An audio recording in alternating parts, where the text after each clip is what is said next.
VitaFacts cassettes will help you become better informed about medical and health problems. They are not a substitute for your physician's personal assessment of your medical problem or his prescription of therapy to treat your individual medical condition. Accordingly, the individuals and companies who produce these cassettes do not assume responsibility for the diagnosis, treatment, or complications of individual patients. The material in this computer program and in the accompanying brochure is not necessarily all-inclusive and is intended for general information only. Therefore, we strongly recommend that you consult your personal physician in relation to your individual medical problem and follow his advice. Now, in that context, let's listen to this tape on high blood pressure or hypertension.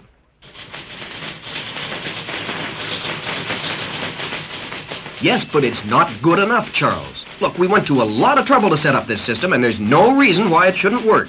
I say we ought... Now, just a minute, John, just a minute. You're getting far too upset over all this. Well, I just feel... Look, John, you can't go on this way. I know this contract is important, but you're taking things much too seriously lately. Maybe you should think about taking it easy for a while. You're right, Charles. I know I've been doing too much lately, but I just can't seem to relax somehow. When was your last vacation? Over a year ago, wasn't it? Why don't you take one now? You're just going to make yourself sick if you're not careful. Not this time. I'm sorry, but... But, Dad, you promised. Look, can't you see I'm busy? It's bad enough having to bring work home from the office at all. Now, can I please have a little peace and quiet? Mom, I don't understand it. Dad's so crabby lately, and he's always too tired to do anything. I know, Jerry, I know. Your father's pushing himself too hard, and he doesn't look well at all. I'm going to make an appointment for him with Dr. Black. It's high time he had a physical anyway. Well, Mr. White, the only problem as far as I can see is that your blood pressure is way too high. Have you been under a lot of tension lately?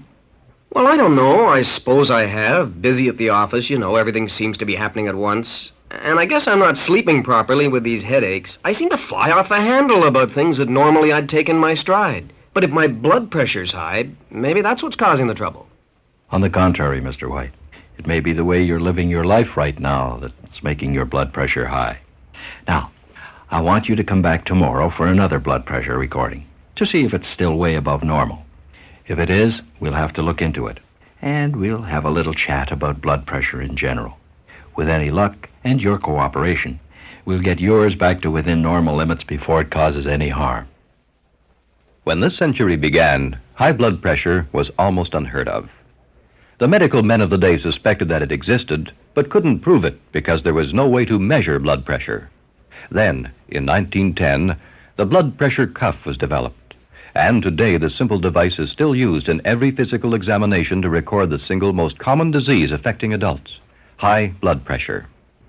Perhaps you or someone in your family has high blood pressure, and you're anxious to know more about it, what it is, how it's caused, how it's treated, how to a large extent it can be avoided, and how you can learn to live with it if you do happen to have it. The purpose of this presentation is to help you understand the problem of high blood pressure, so that you can cooperate more effectively with your doctor in any treatment he recommends, or help someone else to do so. We're going to talk about high and low blood pressure, how blood pressure affects you, how high blood pressure develops, how it is diagnosed and treated, and how you can work with your doctor to keep your blood pressure within normal limits. Many people are confused by the term blood pressure. A friend or relative may tell you, "I haven't been feeling so good. My doctor says it's blood pressure." What they really mean is high blood pressure. Everyone has blood pressure. It is simply the pressure that the blood pumped by the heart as it beats exerts on the walls of your arteries. It's the force that keeps the blood flowing. Without it, the blood wouldn't circulate. Let's review what we already know about how blood circulates. The human heart beats between 70 and 90 times a minute, with enough force to keep the blood coursing constantly around your system. The blood vessels that carry blood on its outward journey away from the heart are the arteries. The vessels that carry the blood on the return trip back to the heart are the veins. It's the arteries, specially constructed so they can become larger or smaller as blood rushes through them, that we're concerned with here. The largest artery in your body, leading directly from your heart, is your aorta. You can think of it as the trunk of a tree, with smaller arteries branching out from it. The smaller twigs of the arterial tree, as it's called, are known as arterioles. Body chemicals and hormones affect these tiny arterioles, making it harder or easier for the waves of blood to pass through them. If for some reason the arterioles constrict and become narrower, the blood cannot pass through easily. And if they stay constricted, the pressure of the blood rises as the heart pumps harder to push the blood through, just as the pressure inside a water hose increases when the nozzle is turned to make the outlet smaller. Blood pressure varies from day to day, indeed from minute to minute. It goes up, for example, when we're excited, and goes down when we rest or sleep. These changes are perfectly normal and take place in all of us. In some people, however, blood pressure is nearly always higher than it should be. This condition is known as high blood pressure, or, to use its medical name, hypertension. The prefix hyper denoting excessive or increased, and tension meaning the state of being under physical strain. Hypertension itself does not produce symptoms, but its long-term effects on the heart, brain, and kidneys can be seriously damaging if it is not brought under control. Hypertension puts an extra strain on the heart and arteries. The heart must pump with increased force, and the arteries must carry blood that is moving under increased pressure. As with any other piece of machinery, the overworked parts will eventually cease to function as they should. The heart begins to weaken and show signs of strain. The walls of the arteries thicken and become narrower, and there's an increased risk of stroke, heart failure, kidney failure, and heart attack. However, many men and women with mild hypertension are not at all troubled by it. And with modern drug therapy and modification of lifestyle, the person who needs treatment and gets it can look forward to many years of comfortable and productive living. High blood pressure has been called the silent disease because it produces no symptoms, or in some cases, few symptoms and no warning signs. Thus, the disease can cause considerable damage before an individual knows he's in any danger. That's why frequent, regular medical checkups are so important. Yes, I'm fine. But your dad went to see the doctor this morning, and it seems he may have blood pressure trouble. Oh, Mother, no. Does he have to go into the hospital? No, thank goodness. But he does have to take pills and lose some weight. I really don't know much about blood pressure, so Dr. Black suggested I might like to go to the PTA meeting tomorrow, where he's going to talk about it. And I'm going to take your brother along, too. Dr. Black says that if young people knew how important it is to keep fit, not so many of them would go on to develop high blood pressure. And so you see, it's not a disease that suddenly affects middle-aged people. It's a disease that is dangerous because it's caused to a large extent by the way we live, the kinds of food we eat, the amount of stress we allow in our lives, and the things which we can learn to avoid at a much earlier age. Doctor, I've heard hypertension described as a silent disease because it doesn't produce any symptoms. But if there aren't any symptoms, how do I know if I've got it? By saying it produces no symptoms, doctors mean no symptoms that would lead automatically to a diagnosis of high blood pressure. For example, some people may complain of headaches, fatigue, dizziness, tension, or shortness of breath. But any or all of these can be present in someone who does not have high blood pressure. And most of those who do have high blood pressure don't have any symptoms at all. The only way to find out if you have hypertension is to have your blood pressure checked by your doctor. That's why regular checkups are so important. Blood pressure recordings are a routine part of any physical examination. A high blood pressure reading in the doctor's office may be the first indication that there may be a problem. The patient may be feeling fine and may be very surprised to hear that his blood pressure is higher than it should be. When I asked my doctor what my blood pressure reading was, he said it was normal and I had nothing to worry about. But what does normal mean, and how does it work anyway? Blood pressure testing is one of the simplest of all tests, but it's often the one that seems most mysterious to the patient. Here's how it's done. First of all, the doctor places an inflatable cuff around your upper arm, then he fills the cuff with air. This shuts off the flow of blood through the large artery because the pressure in the cuff is greater than the pressure in the artery. The doctor listens with his stethoscope over the artery as he lets the air out of the cuff. When the pressure in the cuff is slightly lower than the blood pressure, blood begins to flow again with every beat of the heart, producing a distinct sound.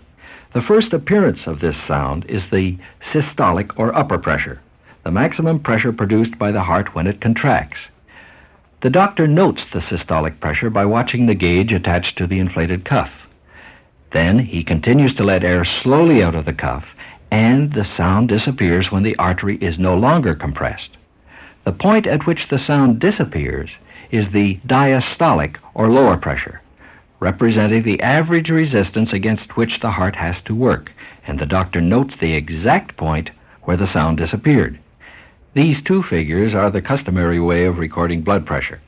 The systolic pressure is written first, and then the diastolic, separated by a stroke. And though it can vary considerably, it's usually between a low of 100/60 to a high of 140/90. There's something I don't understand. I've been told that blood pressure varies all the time. What if I was upset about something when the doctor recorded my blood pressure? How does he know if it's a true reading or not? He doesn't.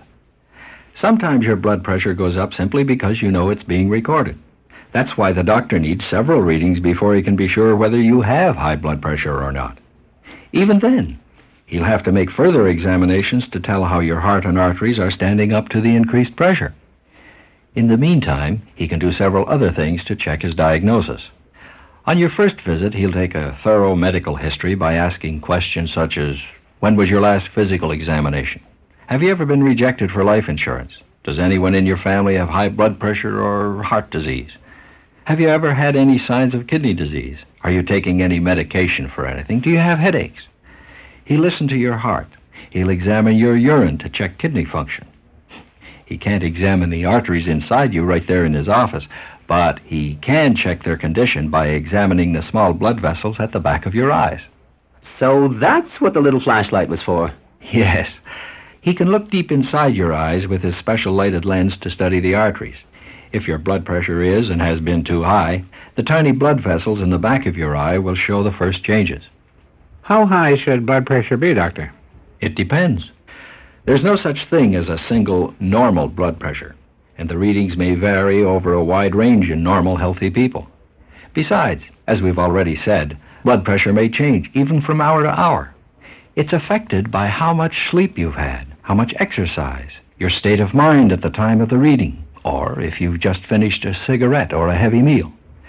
A normal person's blood pressure can rise quite high if he's frightened. For instance, when a healthy boy leaps over a fence to escape from an angry bull, his blood pressure goes up, but it quickly returns to normal as soon as he's safe in the next pasture.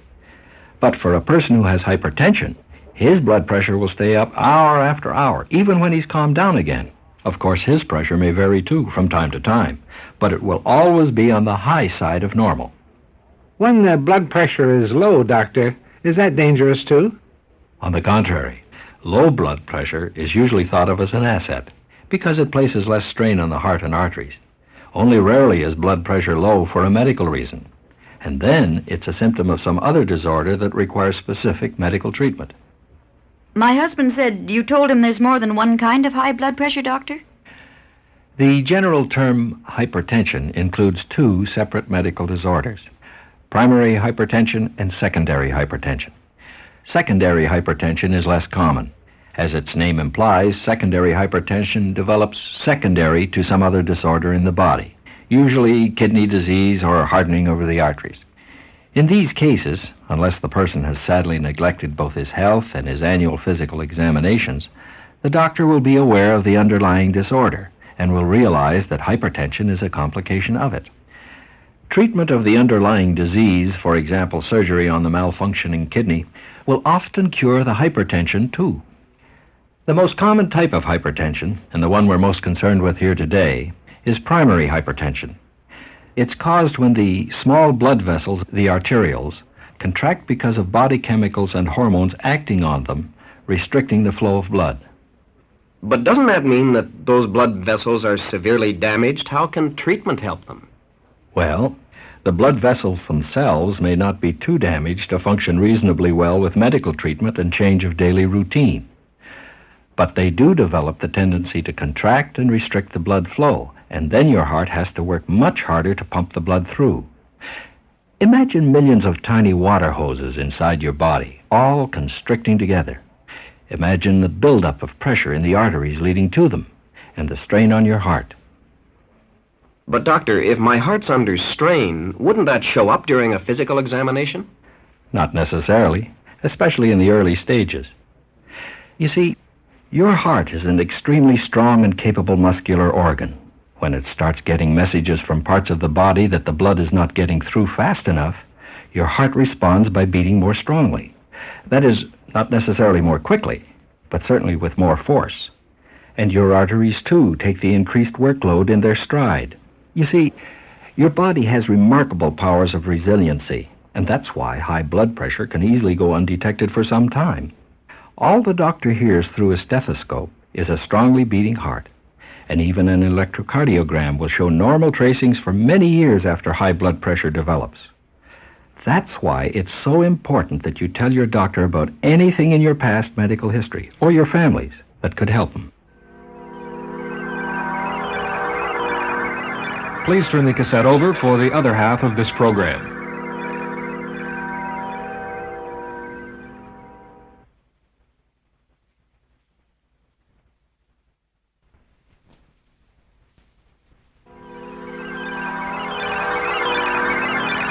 Now, the second half of our audio tape in this VitaFacts computer-assisted learning program.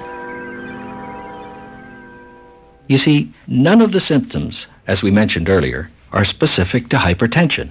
For instance, persistent headaches are usually just a sign of general tension.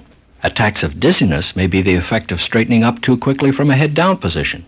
And fatigue may be simply the result of burning the candle at both ends. Whatever's been happening to you lately, tell your doctor about it, and let him decide whether it's anything to worry about. Something that seems meaningless and unimportant to you may be just the clue he needs if he already suspects there may be something wrong. And if it turns out that there's nothing seriously wrong, then it's good to know that too, isn't it? Well, what sort of people get hypertension, Doctor? Isn't it something that only affects middle-aged people? No, it isn't. As far as we know, anyone can develop high blood pressure, and at any age, although its onset is most common during middle age. In the past, people thought high blood pressure was a rich man's disease, but recent studies have shown that families with an income of $2,000 a year or less have a significantly higher incidence of hypertension than those with incomes over $10,000. This disease is no respecter of age or sex. Among men, the prevalence of disease tends to increase with age up to 50 and then levels out. Among women, the prevalence of high blood pressure increases steadily with age and develops at an earlier age than in men. Generally, women are more susceptible, though they don't die as soon from the complications, heart attacks, strokes, and kidney failure. Medical research points to the conclusion that primary hypertension may be due to a defect in the nervous and/or chemical control of blood flow, and scientists are working to find out why these defects occur. Emotions play a part in blood pressure disorders. When a person is angry or afraid, his blood pressure may go up. During times of stress, this reaction is normal. But some people react to even mild stresses with an excessive rise in blood pressure. Some of these people, who are called hyperreactors or pre-hypertensives, will probably develop hypertension in time because their bodies simply get used to responding to daily life as though it were a series of emergencies. Finally, although there's no evidence that hypertension is actually handed down from generation to generation, there is evidence that hypertension runs in families. So people whose parents have high blood pressure are more likely to develop it than those whose parents do not. My father has hypertension, Doctor. Does that mean that I'll get it later on? Not necessarily. You see, there's nothing you can do about your age or your choice of parents. But other things, such as your weight, your eating habits, physical activities, the number of cigarettes you smoke, the amount of sleep you get, even your outlook on life, all these affect your chances of developing hypertension, and you can do plenty about them. I thought I was okay. I'm healthy, and I've cut down on smoking recently. But there's obviously more to it than that. Doctor, I had no idea women ran the same risk of high blood pressure as men. In fact, we often joke about the fact that I'm the one who gets the most physical activity, running around the house and so on. But he's the one who got sick. I don't smoke, so that's one less risk. But are there other things I could be doing wrong? Yes, there are many parts of your everyday life you should be taking a closer look at, both for your own sake and for your families.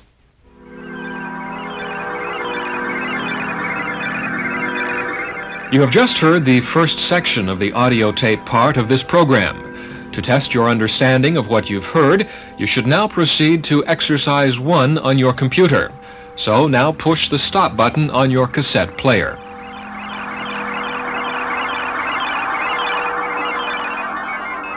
Now back to our audio tape for another period of listening. Let's run briefly through the risks associated with hypertension. Then we can clearly see what needs attention and how to give it. Overweight is a good place to start because it's so common. If you weigh more than you should, watch out for trouble. You'd complain if you had to carry a heavy sack of cement around all day, wouldn't you? This is in effect what you're doing when you're overweight. Extra weight is a serious burden for the hypertensive person. Every pound of extra fat is a pound of extra strain on the heart and blood vessels. This isn't desirable, even in healthy people. But in hypertensives, it's foolhardy. The heavier you get, the higher you're inviting your blood pressure to go. If you're overweight, don't get into arguments about glands, heredity, or nerves. There's only one major cause of overweight: eating too much and taking too little exercise. Do you mean we should both go on a diet, Doctor? By diet, I expect you mean a reducing diet. Well, that may not be necessary unless you're truly overweight by 15 pounds or more. And if it is necessary, don't try it yourself. Ask your doctor for help. You should simply be watching your general nutrition and eating moderately according to a well-balanced diet. For most people, cutting down on the amount they eat is often all that's needed. And it's also wise to cut down drastically on animal fats, dairy products, and eggs to reduce the amount of cholesterol in our bodies and decrease the risk of atherosclerosis. Can you explain that to me, Doctor? I've read a lot about cholesterol lately. What is it? And what exactly is atherosclerosis? Let's start with cholesterol. Cholesterol is a sort of biological rust which clogs up arteries. We all have cholesterol in our blood. It's perfectly normal. But for some unknown reason, some of us retain more cholesterol than our bodies need. When that happens, the excess cholesterol tends to stick to the inner walls of the arteries, making it less easy for the blood to flow. This gives rise to a condition known as atherosclerosis, which is a medical term for narrowing and thickening of the arteries. So you can see now why cholesterol is so important. In an otherwise healthy person, the body usually manages to compensate by making the heart pump harder and by opening up alternate routes for the blood to flow where an artery is partly or completely blocked.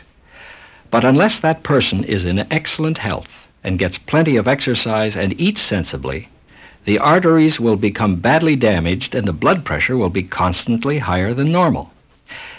But now, let's get on to the second risk, lack of exercise. That's something I don't understand, Doctor. My doctor told me my blood pressure was high because I'd been doing too much. Surely I should be cutting down on exercise. By doing too much, your doctor probably meant that you were overtaxing your strength, both physical and mental, in all areas of your daily life, not that you were taking too much exercise. Having high blood pressure doesn't mean that you're an invalid. If you're used to moderate exercise or labor, you should continue.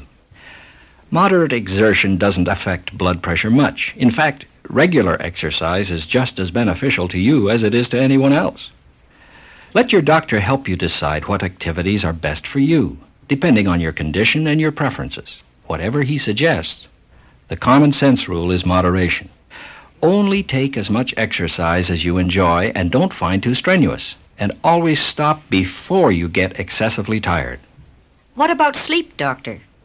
You hear so many different stories about how much everyone needs. Rest is a very necessary factor in the revitalization and repair work that's constantly going on inside us. But for people with high blood pressure, it's also an important part of treatment. Your blood pressure usually goes down when you sleep, and during those hours, much of the strain is taken off your heart and arteries. Even after you wake up, it's some time before your pressure rises fully again. So plan for at least 8 hours sleep at night, more if you suffer from high blood pressure. If you have trouble getting to sleep, mention it to your doctor. Remember that just lying quietly helps to lower your blood pressure too. Daytime naps may help. Even a short cat nap during your lunch hour can be good for you, and it doesn't have to interfere with your work. I'm sure that my husband's job plays a large part in his trouble. He doesn't have to move around much, but he always seems to have so much to do, people to see, and he often brings work home. Surely that doesn't help. No, it doesn't. And I'm sure he's already been advised of that. Some people always seem to be operating under stress, in their jobs, in their family life, even in their play. Those people are often a little high-strung and impatient. They're also often very conscientious. But they don't realize the damage they may be doing to themselves. They work late, long hours, they lose their tempers easily. They're forever worrying about something. The hypertensive's body can't cope with such a high-pressure way of life.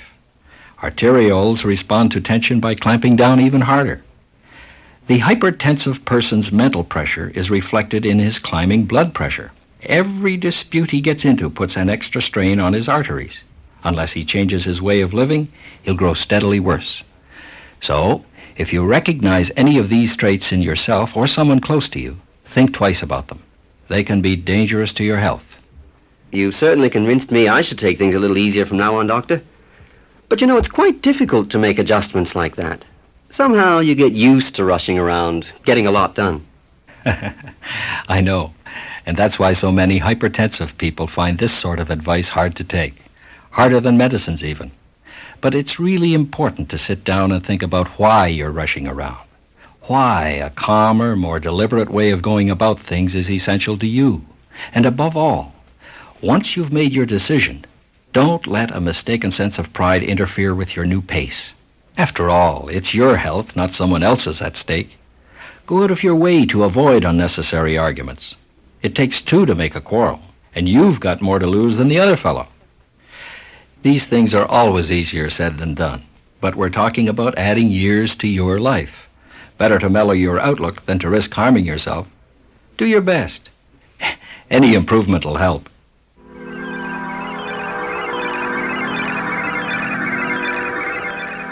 You've now completed the second part of this audio tape, and you're ready for exercise 2 on your computer. So please push the stop button on your tape recorder now.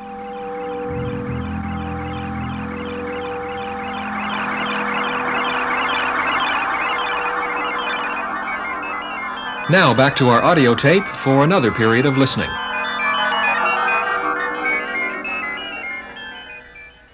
What can be done about hypertension, Doctor? You mentioned surgery for some forms of it. Is surgery suitable for everybody?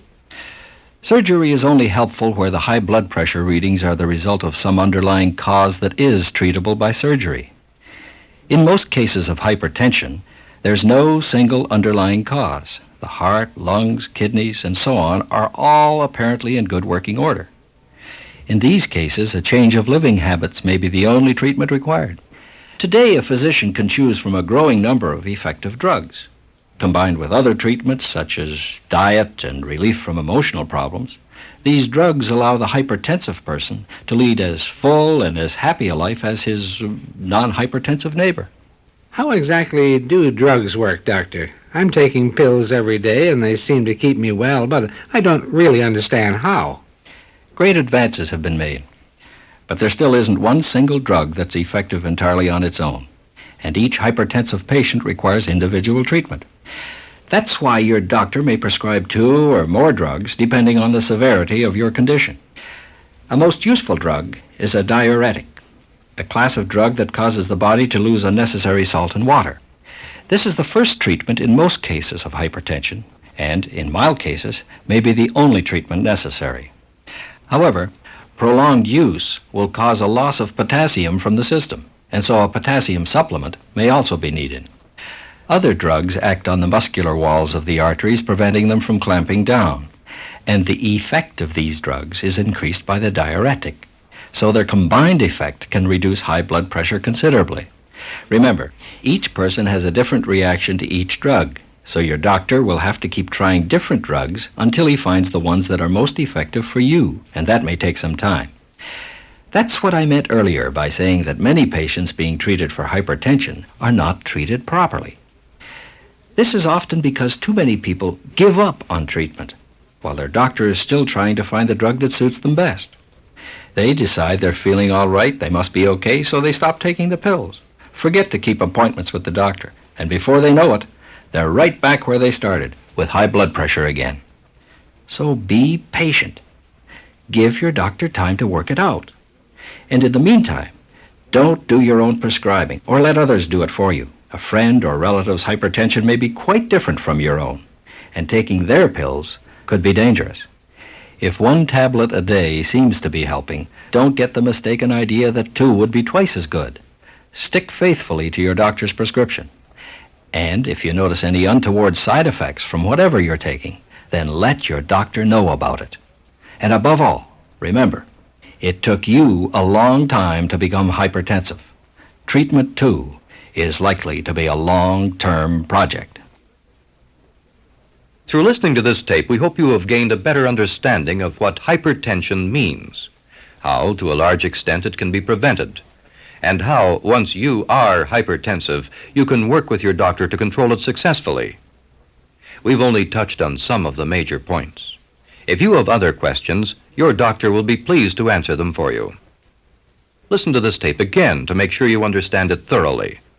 Tell your friends about it, particularly anyone who has hypertension. And if you have high blood pressure, remember that treatment has made great strides in recent years. Today, the outlook for the hypertensive patient is better than ever before, providing he gets good treatment and stays with it. By taking common sense measures, most hypertensive patients are now enjoying full and productive lives. So can you.